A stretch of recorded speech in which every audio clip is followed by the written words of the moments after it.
Diyos marhay na aga, and for today's video nga po, bali papunta nga kami sa aking dentista. At habang nasa daan nga kami, ito naman ang aking si Puso ay napakadaming kachikahan. Diyos ko po Rude, ay kaaga-aga ang pagmamarites nitong taong ito ay talaga namang hindi mapipigilan. At dahil nga sa aking kabagalang taglay ay talaga naman idapot na nga kami ng alas 10 ng umaga para makaalis sa bahay. Anyway mga mare, eto na ganito na nga po yung kaitsurahan sa labas. Talaga naman tirik na yung araw. At dahil nga katapat lang ng SM San Pablo yung aking dentista, kaya dito na lang nga kami magpapark sa SM. At nung naglalakad na nga ako'y natatagalan na.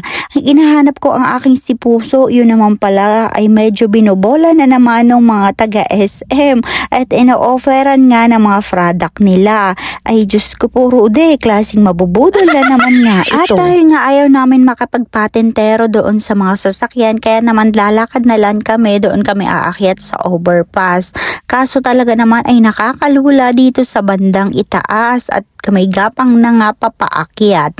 At nandito na nga po kami sa aking dentista at aking pagdating nga ay inay ko po ay kahaba ng pila. Nagagalitan na nga ako ng ni Puso sapagkat nga napakabagal ko nga daw. Dapat nga daw sa susunod ay agahan na namin sapagkat nga napakadami ditong nagpapacheck ng kanilang mga ipin. O ayan mga mare, ganito nga yung aking kaitsurahan. Ako'y hulas na at nagugutom na rin. At mag-aalas 12 na nga ito ng tanghali pero ako'y nasa waiting list pa rin. Kaya naman nagpaalam na muna nga ako dun sa sekretary ng aking dentista at babalik na nga muna kami sa SM para mag-lunch. Eto na nga ang aking si Puso at siya daw ay nagugutom na, kaya naman alam ko na nga kung saan niya gusto kumain. Kakain nga muna kami dito sa Mang Inasal, kaso ang problema nga mga mare ay Diyos ko po Rude, wala daw chicken. Sa dami nga naman ang nag-graduate, kaya naman sa palagay ko nga ay dito nila sineselebrate. Kaya naman lumipat nga kami dito sa KFC. Ang problema naman napakahaba ng pila. At bibili na nga lang ako mamaya sa supermarket ng dental kit para makapag-toothbrush. At nakakahiya naman, pupunta ako sa dentista ko na puro sangat ng chicken ng aking ngipin. Anyway mga mare, 2:30 na nga po ako napasalang at ako'y hulas na hulas pa rin. At uuwi na nga po kami. Ayan, bali nabunutan ako ng wisdom tooth. Diyos ko po Rude, yung isang bagang ay nay, pagkatagal. At hindi naman siya masakit sapagkat nga napakagaan ng kamay ng aking dentista. Anyway mga mare, nung pauwi na nga kami, nakita namin itong mga nagsasanta Cruzan. Ay bakit parang June na? Nandyan pa rin kayo sa kalsada.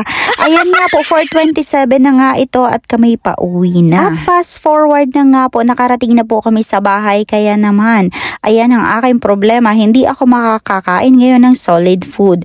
At dahil sobrang gutom ko na nga, pating itong aking barley ay talaga naman aking lalantakan na. At bawal nga sa akin ang hot water ngayon, kaya naman buti na lang ay pwede siya timplahin sa cold water. O ayan mga mari, ganito lang pala yung kanyang kaitsurahan. Dahil first time ko magtitimpla nga nito, ganyan ko lang siya. Ayan, hinalo ko ng 20 years old na kutsara namin dito sa bahay. At taliwas nga dun sa sinasabi ng aking kasamahan na mapait daw, isa palagay ko naman po ay hindi mapait. At kung hindi ka nga fan ng mga herbal, mare, hindi to swak sa iyong panlasa. Pero sa akin ay okay naman siya. At yun lang naman po for today's video. Maraming salamat sa inyong panonood. Hanggang sa susunod, mabalos.